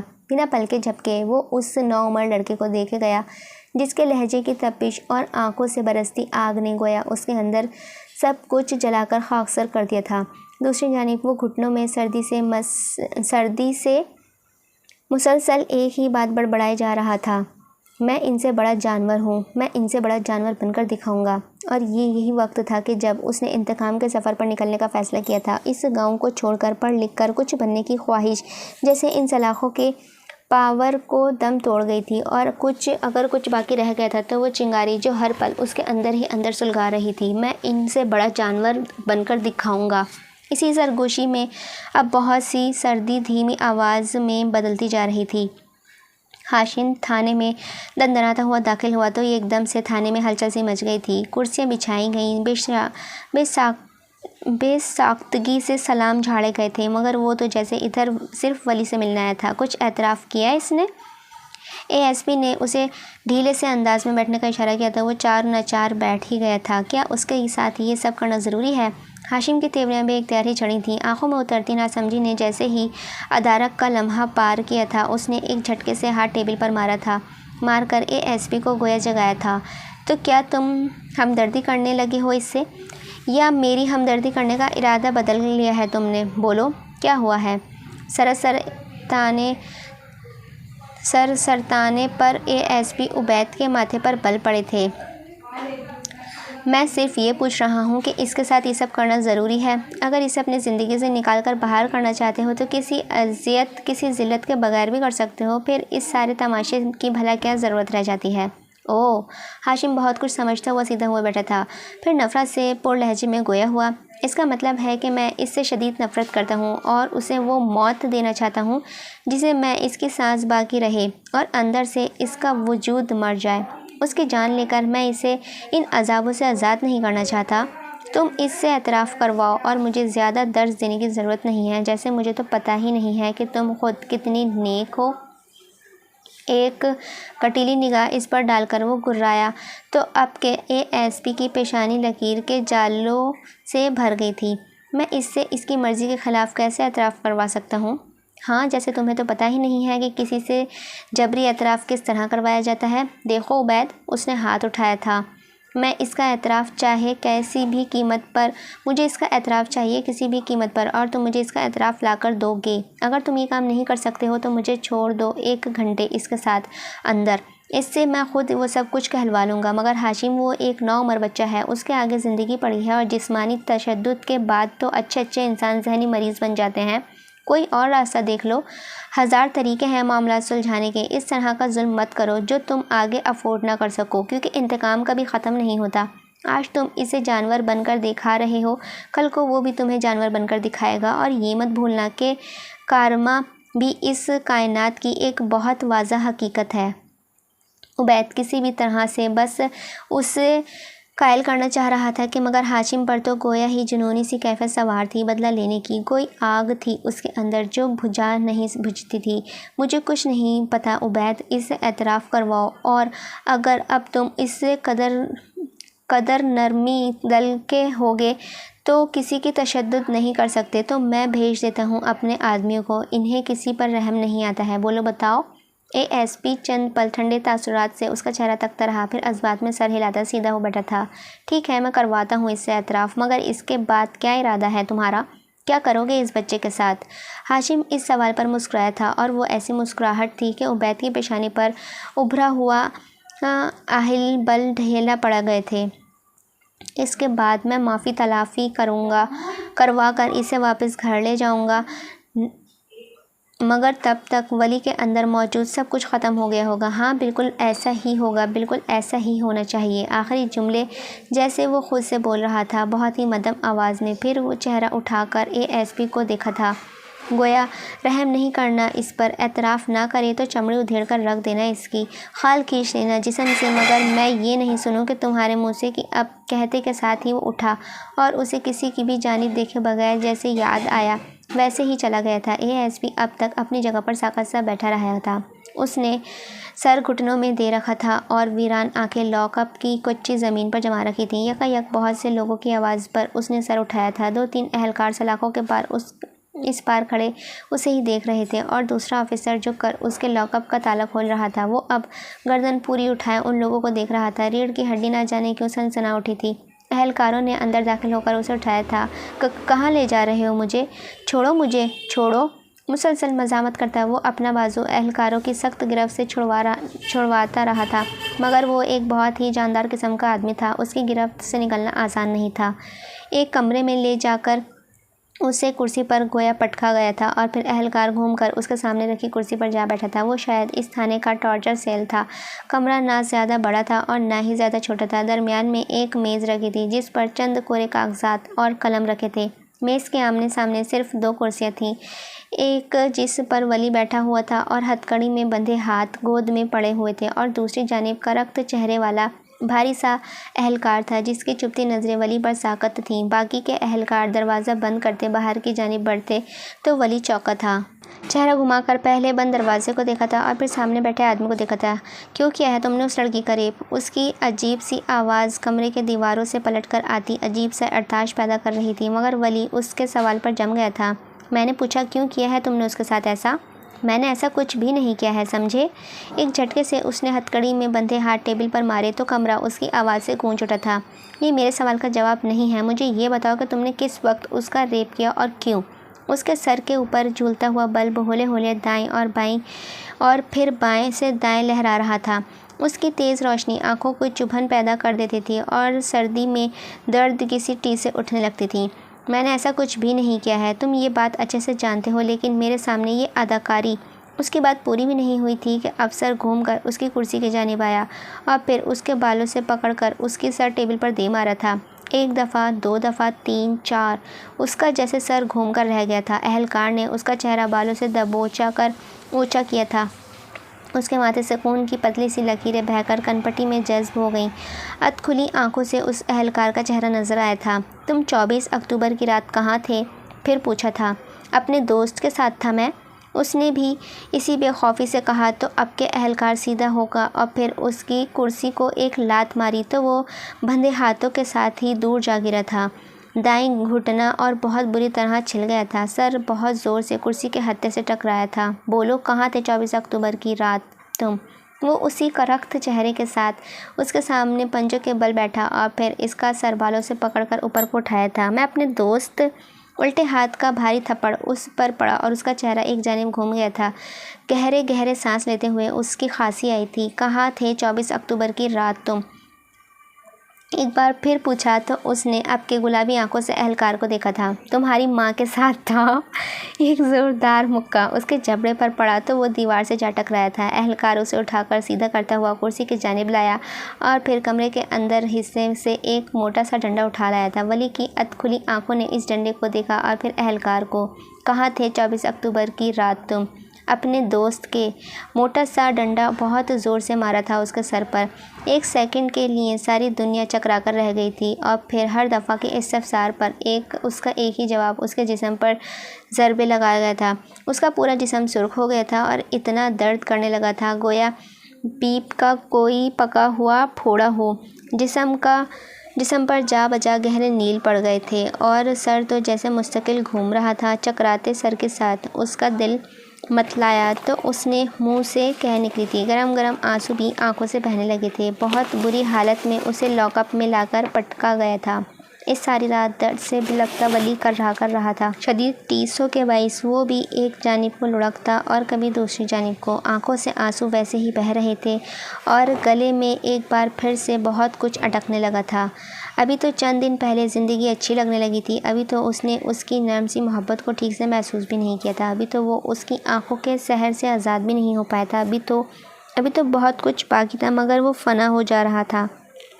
اوندھے پڑے لڑکے کو ایک ایک کر کے اس کی ہر یاد آنے لگی تھی تو دل کا ہر زخم ہرا ہوتا گیا تھا۔ آنکھوں سے بہتے آنسو میں شدت آ گئی تھی۔ اوپر والے اسے شکوہ بڑھتے گئے تھے اور پھر اس کی سسکیوں کی ہلکی ہلکی سی آواز اس لاک اپ میں گونجنے لگی تھی۔ رات کے اس پہر سنسان پڑا تھانہ اس کی دلسوز سسکیوں سے لپٹ میں آ رہا تھا۔ وہ اسی طرح اوندھے منہ لیٹا اب تک بلند آواز سے رونے لگا تھا۔ اندر اتنی توڑ مروڑ مچی تھی کہ کچھ بھی سجھائی نہیں دے رہا تھا۔ اسے سمجھ نہیں آیا کہ کس زخم کو روئے، کس درد کا ماتم کرے، کس دم توڑتی خواہش کا لہو اپنی گھٹتی رگوں کی ساتھ لپیٹتا جائے۔ سب ختم ہو رہا تھا۔ وہ مٹی ہو رہا تھا، راکھ کا ڈھیر بنتا جا رہا تھا۔ اب کے سسکیاں بہت بلند ہو کر رونے کی آواز میں بدل گئی تھیں۔ پھر وہ بامشکل بے طرح دکھتے جسم کو گھسیٹتا ہوا سیدھا ہوا۔ جوڑ نس نس میں درد خون کے ساتھ بہہ رہا تھا۔ زندگی تھی کہ کسی بھی طرح اس پر رحم کرنے کو تیار نہ تھی۔ آس پاس پلتے لوگ تھے جو کسی بھی طرح اسے اس کے اندر تاریخ ماضی سے نکالنا نہیں دیتے تھے۔ اسے جلا رہے تھے، پل پل مار رہے تھے۔ کمر دیوار سے لگائے اسے گھٹنے سمیٹ کر سینے سے گھٹی سی سسکیوں کی آواز اب تک سنائی دیتی تھی۔ اچھی زندگی کی خواہش اور کسی بھی ایسی جگہ رہنے کا خواب جہاں اسے کوئی نہ جانتا ہو، سب کچھ اس لاک اپ میں نے نکل لیا تھا۔ اور اگر اس کے اندر کچھ باقی رہ گیا تھا تو وہ صرف انتقام کی چاہ تھی۔ جنہوں نے اس کی زندگی برباد کی تھی ان کا خون پینے کی پیاس رہ گئی تھی بس۔ عمل کی محبت اور اپنی ذات کا احساس تو اسی رات ختم ہو گیا تھا۔ اسے لگا تھا کہ وہ کبھی بھی کسی سے محبت نہیں کر پائے گا۔ آج اس کے اندر موجود سب کچھ ختم ہو رہا تھا۔ آنسو کو بے دردی سے رگڑ کر اس نے اپنی ابھرتی سسکیوں کا گلا گھونٹ دیا تھا۔ دانت سختی سے جما لیے تھے، ضبط سے آنکھیں سرخ پڑنے لگی تھیں مگر اب بس، اب وہ نہیں روئے گا۔ آنسو روکنے کے باعث گلے میں پھندے پڑنے لگے تھے، دل بند ہونے لگا تھا مگر نہیں، اب آنکھوں سے کوئی آنسو نہیں ٹپکنا۔ اس کے اندر جلتی آگ نے اس کے آنسو کو خشک کر دیا تھا۔ لاک اپ میں اب کے سسکیوں کی آواز نہ سنائی دیتی تھی، بس عجیب سی وحشت پگھل گئی تھی۔ گھٹنوں کو سینے سے سمیٹ کر بیٹھا لڑکا درد کی انتہا پر پہنچنے کے بعد اب تک کچھ بھی محسوس نہیں کر پا رہا تھا۔ ایک الاؤ تھا جو بھڑک رہا تھا، ایک راکھ تھی جس کے اندر آخری چنگاری باقی رہ گئی تھی۔ اب کچھ نہیں تھا اس کے اندر۔ اس نے سر دیوار کی پشت سے ٹکا دیا تھا اور خالی نظروں سے چھت کو دیکھتا گیا تھا۔ سیاہ رات میں گاؤں کی پہاڑی سے کسی بھیڑیے کی رونے کی آوازیں آ رہی تھیں، جیسے اپنے کسی زخمی ساتھی کو دکھ میں شرکت کا اعلان ہو۔ اس نے چہرہ جھکا کر اپنے زخم جسم کو دیکھا تھا۔ ضبط کی نمی آنکھوں میں تیرنے لگی مگر آنسو باہر نہیں گرا تھا۔ پلکوں کی باڑ پر ٹھہر گیا تھا۔ بھیڑیوں کی رونے کی آواز اب تک سنائی دے رہی تھی۔ تاریخ لاک اپ میں بیٹھا لڑکا بھی زخمی بھیڑیا بن گیا تھا جس کی واپسی کے اب سارے راستے بند ہو چکے تھے۔ دوسری جانب زمان نے بذات خود مولوی صاحب سے جا کر ملاقات کی تھی جس کا نتیجہ کچھ بھی نہیں نکلا تھا۔ وہ اسی بات پر مصر تھے کہ یہ حرکت ولی کی ہے۔ ان کی بیٹی سے بات کرنا چاہتے تھے زمان، مگر مولوی صاحب نے سختی سے منع کر دیا تھا کہ اب ان سب کی ضرورت نہیں، ولی کو سزا ہوگی اور وہ اسی طرح سلاخوں کے پیچھے سڑتا رہے گا۔ پریشانی سے جب وہ گھر لوٹے تو بی جان دروازے میں ہی ٹکی تھیں۔ ان کے شکستہ سے انداز پر ان کا اپنا وجود بھی ڈھہ گیا تھا۔ عمل نے تو پھر کمرے کا دروازہ ہی نہیں کھولا، خود کو اندر بند کر لیا تھا اور مستقل روئی جا رہی تھی۔ کچھ سمجھ نہیں آ رہا تھا کہ کیا کرے، تو جائے تو کدھر جائے، کہے تو کس سے کہے۔ زمان صبح ہوتے ہی تھانے پہنچے۔ ولی کی ابتر حالت دیکھ کر ان کے دل کو دکھ سا لگا تھا۔ اتنا تشدد کرنے کی اجازت کس نے دی ہے آپ لوگوں کو؟ وہ اے ایس پی پر دہاڑے، مگر جواباً وہ خاموش رہا تھا۔ ولی نے سردار بابا کی آواز سن لی تھی مگر سر نہیں اٹھایا تھا۔ اس کا دل ہر شے سے اچاٹ تھا۔ یہ اعترافی بیان کی کارروائیاں ہیں زمان صاحب، حوصلہ رکھیے۔ حوصلہ رکھوں؟ انہوں نے زخمی آنکھوں سے اے ایس پی عبید کو دیکھا تھا۔ اس طرح کا تشدد کیا نتیجہ لے کر آتا ہے، کیا آپ نہیں جانتے؟ وہ ایک چھوٹا بچہ ہے جس کا جرم ابھی ثابت نہیں ہوا ہے، اور آپ لوگوں نے ایک رات میں ہی کیا حالت کر دی ہے اس کی۔ ان کی گرج اس پل کو تھانے کو لرزا گیا تھا۔ شیخ صاحب حوصلہ رکھیے، میں بھی دیکھتا ہوں کہ میرے بیٹے کو آپ لوگ اب کے اس سب میں کیسے گھسیٹتے ہیں۔ اگر اب اسے کسی نے ہاتھ بھی لگایا تو میں آپ کا یہ تھانہ تہس نہس کر کے رکھ دوں گا، اور اب بات آپ سے کورٹ میں ہی ہوگی۔ ایک جھٹکے سے وہ کہہ کر اٹھے تھے تو ان کے ساتھ موجود گارڈز بھی انہی کے ساتھ باہر کی جانب ہو لیے تھے۔ عبید نے بااختیاری پریشانی کے ساتھ پیشانی مسلی تھی، پھر موبائل اٹھا کر جلدی جلدی کوئی نمبر ڈائل کرنے لگا تھا۔ کچھ ہی دیر میں ہاشم اس کے سامنے کرسی پر بیٹھا ہوا تھا۔ تمہارے سردار بابا کیس کرنے کی دھمکی دے کر گئے ہیں؟ وہ جو بہت آرام سا بیٹھا ایک دم ہی سیدھا ہوا تھا، پیشانی پر ایک دم ہی فکر مندی چمکی تھی۔ کیا بکواس ہے یہ؟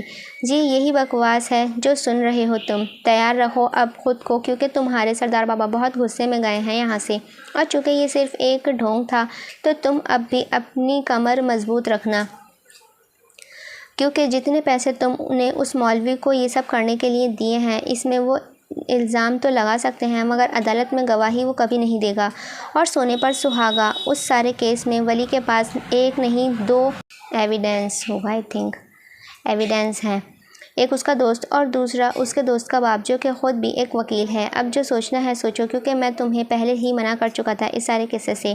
اے ایس پی سرد لہجے میں بولتا ہی ایک دم ہی خاموش ہوا تھا تو ہاشم نے مٹی بند کر کے لبوں پر جما لی تھی۔ اس کا سارا کھیل اس پر ہی الٹ رہا تھا۔ اگر مولوی نے منہ کھول دیا پھر اس کی بیٹی نے، تو پھر وہ تو کہیں کا نہیں رہے گا، کوئی کیس نہیں ہوگا، کیسی ٹرائل تک نوبت نہیں جائے گی۔ میں دیکھتا ہوں اس مولوی کو، تم جب تک اس کا منہ بند رکھنا۔ پیشانی میں بولتا ہوا وہ جلدی وہاں سے اٹھ گیا تھا۔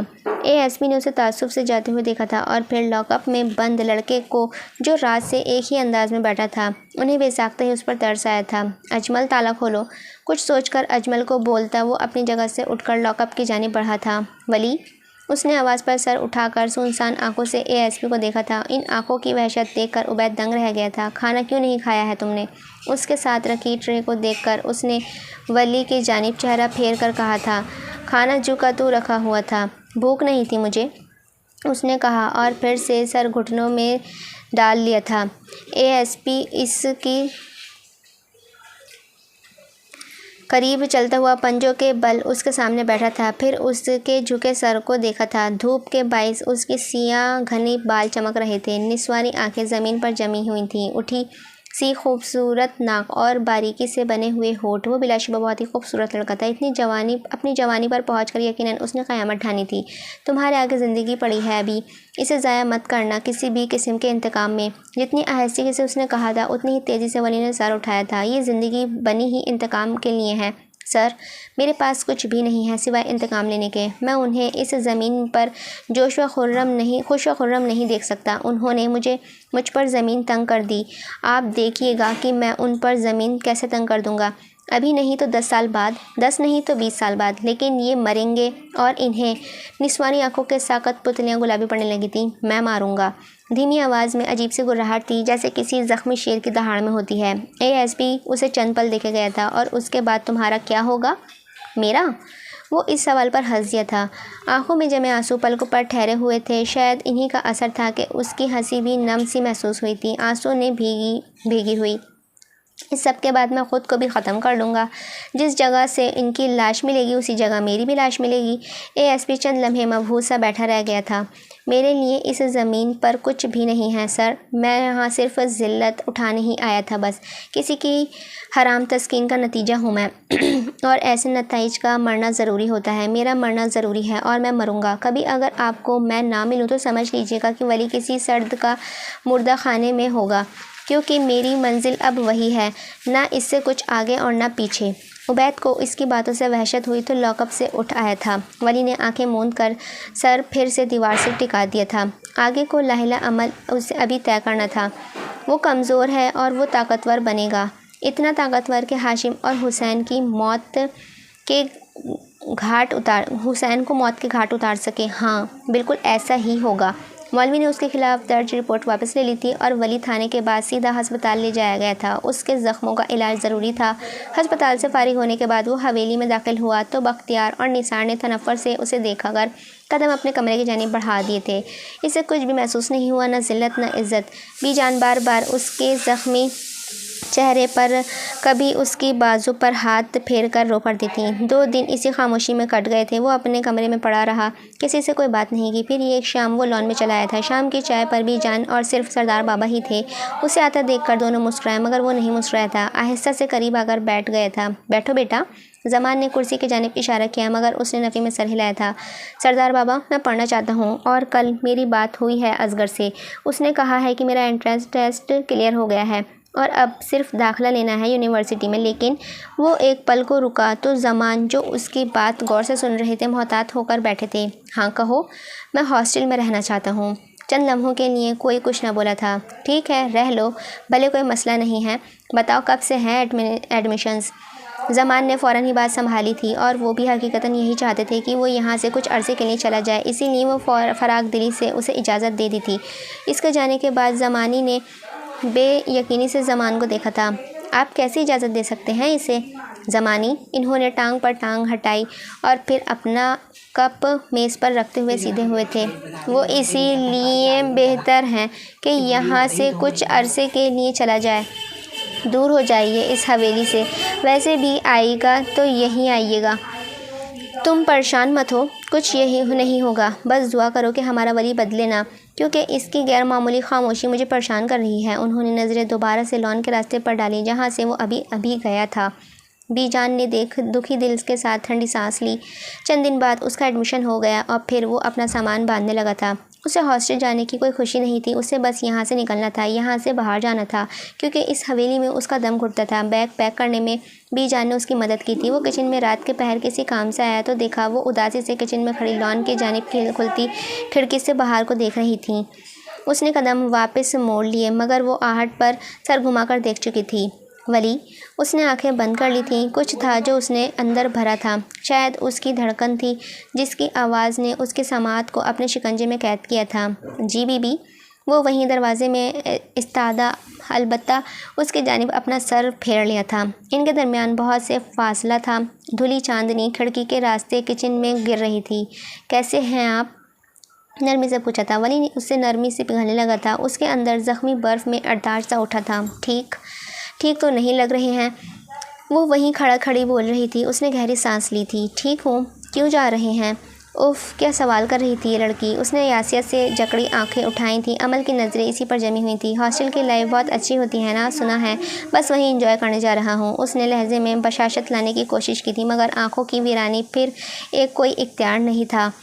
اچھا۔ وہ قریب چلی آئی تھی، پھر اس نے ایک فاصلے پر رک گئی تھی۔ اور یہاں اگر جو کبھی بارش کی برسی تو اس گرج میں کس کا ہاتھ تھاموں گی میں؟ کبھی یہ سوچا ہے؟ وہ ایک پل کو ساکت ہوا تھا۔ جب بلائیں گی آ جاؤں گا۔ اور اگر نہیں آئے تو؟ کیوں اتنے مشکل سوال کرتی ہیں آپ؟ میرے سوال آسان ہیں ولی، آپ کے جواب ذرا مشکل ہیں۔ اندازہ ہے ان جوابات کو خود میں اتارنے کے لیے کتنی ہمت درکار ہوتی ہے۔ کہاں سے لاؤں اتنی طاقت میں؟ آپ تو جا رہے ہیں، کبھی میرا بھی سوچ لیا کریں، کیونکہ ان آنکھوں کو آپ کو ہر پل اور ہر لمحہ دیکھنے کی عادت ہو گئی ہے۔ جانتے ہیں عادت کتنی جان لیوا ہوتی ہے؟ اس کا رخ خود بخود ہی نفی میں ہل گیا تھا۔ آنسو؟ ہاں، اس کی آنکھوں میں آنسو جمع ہونے لگے تھے، جنہیں کبھی نہ بہنے کا اس نے خود سے عہد رکھا تھا۔ وہ اب اس کی آنکھوں سے گرنے لگے اور بےتاب ہونے لگے تھے۔ کیا تھی یہ لڑکی؟ ساحرہ تھی شاید۔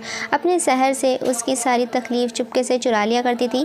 اتنی جان لیوا ہوتی ہے کہ اگر کوئی نظروں سے پل بھر کو بھی اوجھل ہو جائے تو سانس تک لینے میں دشواری ہو جاتی ہے۔ ولی، کیا آپ چاہتے ہیں میں سانس بھی نہ لوں؟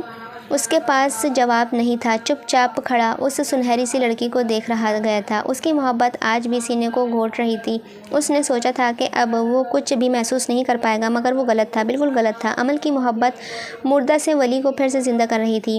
میں قابل نہیں ہوں آپ کے۔ کچھ دیر بعد اس نے کہا تو آواز میں بہت ہلکی سی لرزش تھی، ایسی جیسے کچھ کھو دینے کے خوف سے لرزش ہوتی ہے، ایسی جیسے کسی جان سے پیارے کی تکلیف پر ہوتی ہے۔ وہ ذرا اور قریب آئی تھی۔ یہ میں طے کروں گی، آپ نہیں۔ انگلی اٹھا کر اسے تنبیہ کی تو وہ مسکرا دیا تھا۔ اتنے عرصے میں وہ آج مسکرایا تھا۔ میں نے تو کبھی اپنی مرضی کی ہی نہیں ہے بی بی، جب بھی جو بھی کریں گی آپ ہی کریں گی، مگر اس کے آگے کے جملے میں جانتی ہوں قابل نہیں ہوں آپ کے، میرے ماں باپ کا پتہ نہیں ہے، میرے آگے پیچھے کچھ نہیں ہے، وغیرہ وغیرہ۔ ویسے اب آپ کو نکل آنا چاہیے ان سب سے ولی۔ لوگ نہیں بھول رہے تو نہ بھولیں، بھاڑ میں جائیں۔ لوگوں کی پرواہ ہے کسے؟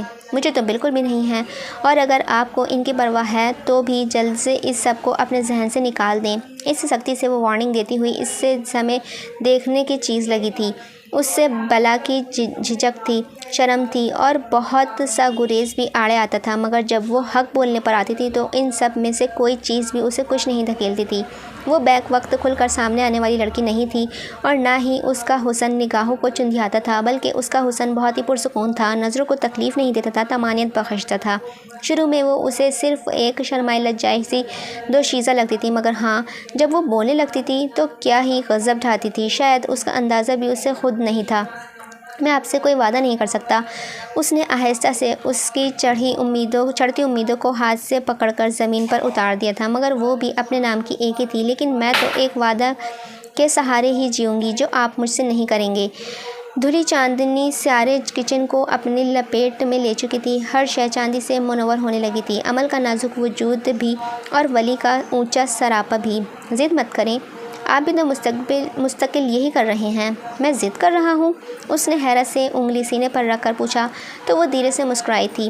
چاروں طرف چاندنی سی تحلیل ہونے لگی تھی۔ آپ نہیں کر رہے ہیں ضد صرف میں کر رہی ہوں، اور ضد صرف میں ہی کر سکتی ہوں۔ آپ نہیں کریں گے ضد، میں آپ کو کرنے ہی نہیں دوں گی۔ یہ ہوئی نا لڑکی والی بات۔ کیا مان تھا اور انداز نے تو گویا ولی کو معمولی پر چلتی دھڑکنوں کو کوئی کئی گنا بڑھا دیا تھا۔ یہ لڑکی اس کے دل پر حکومت کرتی تھی، اور جس حق سے کرتی تھی نا، اس کے ہونٹ دبا کر گردن کے پیچھے ہاتھ پھیرا تھا۔ خیال رکھیے گا، چلتا ہوں۔ اسے ایک نظر دیکھنا بھی نہیں اور پلٹ گیا تھا۔ وہ بھاگتی ہوئی اس کے پیچھے پیچھے آ رہی تھی۔ اس کی بجتی پائل نے اس کے سانسوں کو الجھا سا دیا تھا۔ وہ اسے آواز سے بالکل دے کر روک نہیں پا رہی تھی۔ شاید جانتی تھی کہ وہ اسے آواز دے دی تو وہ پتھر کا ہو جائے گا، مگر اس کی آواز کو کبھی نظر انداز نہیں کرے گا۔ اس کے پیچھے مسلسل بجتی اس کی پائل اسے روک رہی تھی، مگر وہ کیسے رک سکتا تھا؟ رات کی تاریکی میں ڈوبی حویلی میں اس کی بجتی پائل شور کرنے لگی تھی، مگر ولی نہیں رکا تھا۔ پھر ایک جگہ اس ساز کی آواز آنا بند ہو گئی تھی، شاید وہ وہیں پیچھے رہ گئی تھی۔ اس نے گلابی پڑتی آنکھوں کو زور سے بند کیا اور کمرے کا دروازہ کھول کر اندر داخل ہوا تھا۔ چند پل دروازے سے لگ کر کھڑا رہا، ہمت ہی نہیں رہی تھی ہلنے کی۔ دوسری طرف وہ ایک ستون کا سہارا لے کر کھڑی نمکین آنکھوں سے اس راستے کو دیکھے گئی تھی جس سے وہ گزر کر گیا تھا۔ اور پھر اس رات وہ دو نفوسوں نے کروٹیں بدلتے گزاری تھی۔ عجیب سا تھا ان کا رشتہ، نہ اظہار تھا، نہ کوئی وعدہ، کچھ بھی نہیں تھا، مگر پھر بھی بہت کچھ تھا۔ صبح وہ چلا گیا تو عمل کھڑکی سے ہٹ گئی۔ غم تو بس اسی بات کا تھا کہ سانس رک رک کر آتی تھی، دم نکلتا نہیں تھا، اور یاد تھی کہ ساتھ چھوڑتی ہی نہیں تھی۔ وہ گیا تو پھر چلا ہی گیا تھا۔ وہ چلا گیا تو واقعی ساری حویلی سے روشنیاں سمیٹنے لگی تھیں۔ چراغوں میں روشنی نہ رہی، اور قلم کی روشنائیاں ہوتے ہی بھی صفحہ کرتاس خشک رہنے لگے۔ ہاں وہ ایسا ہی تھا، موجود تھا تو اس کی موجودگی محسوس ہوتی تھی، اور جب چلا گیا تھا تو اس کی غیر موجودگی بھی بہت سو پر اثر انداز ہو رہی تھی۔ ان بہت سو میں بی جان، زمان اور عمل پیش تھے۔ زمان بہت خاموش رہنے لگے تھے، بی جان اسے یاد کر کے ٹھنڈی آہیں بھرتی تھیں، اور عمل وہ اب اکثر دالان کے پچھلے حصے میں خاموشی سے ایک طرف بیٹھی ہوتی تھی، کبھی اس کے کمرے میں موجود چیزوں کو دیکھ کر آزردہ ہو جاتی تھی تو ہر شے پر اس کے نقش ثابت تھا، ہر زاویہ گواہی دیتا تھا کہ وہ رہا کرتا تھا اور اب جا چکا تھا۔ کبھی کبھی تو اداسی اتنی بڑھ جاتی تھی کہ اس کی خود سے وحشت ہونے لگتی تھی۔ پھر وقت کے ساتھ ساتھ اس نے خود کو سنبھال لیا تھا۔ ولی کو تو 4 سال تک واپسی ہی نہیں ہوئی تھی۔ زمان نے اس کو مسلسل اس کے سکون کو خاطر سے شہر میں ہی فلیٹ لے دیا تھا، جس میں وہ مسلسل 4 سال پڑھائی کے دوران رہا، اور ان 4 سالوں میں مجال ہو جو اس نے پلٹ کر حویلی والوں کی جانب دیکھا بھی ہو۔ ہر مہینے زمان اور بی جان اس سے ملنے جاتے تھے، اور بس نہ اس نے کبھی ان کی خواہش کا اظہار کیا اور نہ ہی زمان نے کبھی اس پر زور ڈالا تھا۔ اس کی ذہنی حالات کے لیے یہی بہتر تھا کہ وہ اس حویلی سے حال فی الحال کوسوں دور ہی رہتا، مگر کوئی کیسے جان سکتا تھا بھلا کہ 2 شہد رنگ آنکھیں اس کی دید کو ترستی جا رہی تھیں۔ کوئی ادارک نہ کر سکا تھا، اور اس کے سارے عرصے کی تکلیف عمل نے اکیلے ہی جھیلی تھی۔ اسے یہ سب اکیلے ہی جھیلنا تھا، وہ خود نہیں تھا تو کس سے کہا جا سکتا تھا؟ وہ جو زبان کی جنبش سے قبل پلکوں کی جنبش تک پڑھ لیا کرتا تھا، اب وہ جو نہیں تھا تو کس پر الفاظ ضائع کرنے کا فائدہ بھلا؟ اس سارے عرصے میں وہ اللہ سے جڑ گئی تھی۔ پہلے اس نے اسے اپنی ان تنہائی کا ساتھی بنایا، اور پھر آہستہ آہستہ وہ اس کی زندگی میں شامل ہوتا گیا۔ اس کی نمازیں پرسکون ہوتی گئیں، اور ولی کے حق میں دعا کا سلسلہ بڑھتا گیا۔ وہ بہت اچھی مسلمان نہیں تھی، زبان پر آئے طنز اور بہت سی کڑوی باتوں کو بولنے سے اکثر وہ خود کو نہیں روک پاتی تھی۔ غصہ بھی بہت آتا تھا، اور لوگوں کو جھاڑنے کے فن میں بھی محترمہ طاق تھیں، مگر وہ پھر بھی جانتی تھی کہ کس سے بات کی جانی چاہیے اور کس سے نہیں، کس سے کتنے فاصلے پر رہنا ہے اور کس سے کتنی نرمی سے برتنی ہے۔ اسے یہ سب آتا تھا۔ وقت کے ساتھ ساتھ اسے اندازہ ہو گیا کہ کسی غیر سے محبت کرنا درست نہیں ہے، مگر مسئلہ تو یہ تھا کہ وہ اس سے محبت کر بیٹھی تھی، اور جب سے اس سے محبت کی تھی تب سے وہ بدتمیز غیر لگا ہی نہیں کرتا تھا۔ اگرچہ کبھی اسے نئے سرے سے زندگی شروع کرنے کا موقع ملا تو وہ کبھی اس سے محبت نہیں کرے گی۔ اس نے آنسو رگڑتے برہمی سے سوچا تھا۔ رات کی تاریک پہر سنسان پڑی دنیا میں وہ جاگ رہی تھی، اور ولی کے مسلسل یاد آنے پر اسے بے طرح غصہ آ رہا تھا، اور اس بات پر بھی غصہ آ رہا تھا کہ اس کے آنسو نہیں رک رہے تھے۔ بے بسی سے آنکھیں مسلتے وہ یکدم ہی رو پڑی تھی۔ پھر چہرہ اٹھا کر آسمان کو دیکھا تھا۔ آسمان تاروں سے جگمگا رہا تھا۔ اس نے اپنے برابر چارپائی پر سوئی ہوئی بی جان کو دیکھا تھا۔ وہ چھت پر ان کے ساتھ ہی سو رہی تھی، پھر چہرہ موڑ کر تاروں بھری رات پر نظر ڈالی تھی۔ آج افق پر چاند نہیں جگمگا رہا تھا، مگر پھر بھی تاروں کی مبہم سی روشنی نے آسمان چمکا رکھا تھا۔ وہ یاسیت سے نم ہوتی آنکھوں سے آسمان کو دیکھے گئی۔ دوسری جانب ولی اپنے فلیٹ کی ریلنگ میں کھڑا ہوا اس جیسی زرد سی رات میں تاروں بھرے آسمان کو دیکھ رہا تھا، پھر گہرا سانس لیتا ہوا مڑا تھا۔ مجھے معاف کر دیجیے گا بی بی۔ ریلنگ سے ہٹتے ہوئے یہ آخری بات تھی جو اس نے عمل سے کہی تھی، اور پھر رات آنکھوں میں ہی کاٹنے کے لیے بستر پر چلا گیا تھا۔ آج حویلی میں عجیب قسم کی رونق تھی۔ ہر سونا محسوس سی چہل پہل ہو رہی تھی۔ ملازمین بی جان کی ہدایتوں کے دوڑے کام کر رہے تھے۔ زینوں سے اترتی ہوئی ہاتھوں سے سیاہ بال سمیٹتی عمل نے ایک طائرانہ نگاہ سب پر ڈالی، اور پھر بی جان کی جانب گھومی۔ یہ اتنا پھیلاوا کس بات کا ہے بی جان؟ ان کے ساتھ صوفے پر بیٹھتے ہوئے اس نے پوچھا تو وہ پرجوش سی بتانے لگی تھی۔ ولی آ رہا ہے آج شہر سے، پڑھائی ختم ہو گئی ہے اس کی، اور اب وہ یہیں رہے گا ہماری آنکھوں کے سامنے، ہمارے ساتھ۔ اس کے ہاتھ سے ریشمین بال پھسل کر کمر پر بکھرتے چلے گئے تھے۔ بے یقینی سے وہ بی جان کو بھی تک رہی تھی۔ کیا؟ کب آ رہا ہے وہ؟ کس وقت آئے گا؟ اور ایسے اچانک کیسے آ سکتا ہے وہ؟ بی جان نے خفگی سے اسے دیکھا تھا۔ اسے کیا مطلب ہے اچانک؟ پڑھائی ختم میرے بچے کی، اور اب وہ یہیں رہے گا ہمارے ساتھ؟ ہائے، میرے تو آنکھیں ہی تھک گئی ہیں اسے ہنستا کھیلتا دیکھنے کے لیے۔ اب وہ یہاں میری نظروں کے سامنے ہی رہے گا تو میں اس کے سارے دکھوں پر مرہم رکھ دوں گی، اب کچھ بھی نہیں آنے دوں گی اس تک میں۔ بہت سہ لیا ہے میرے بچے نے۔ انگلیوں سے آنکھوں کو گوشوں کو صاف کرتی بی جان کچن کی جانب ہو لیتی۔ وہ جیسے ہوش میں آئی تھی۔ اس سے حقیقت پر یقین کرنے کا وقت لگ رہا تھا کہ وہ آ رہا ہے، گویا وہ آ رہا ہے، وہ اب اس کی آنکھوں کے سامنے رہے گا، وہ اسے دیکھ پائے گی۔ اس نے آس پاس بکھری سی حویلی کو دیکھا تھا۔ طلوع ہوئی صبح یکدم ہی چمکنے لگی تھی، روشناً ہونے لگی تھی، اور پھر وہ آ گیا۔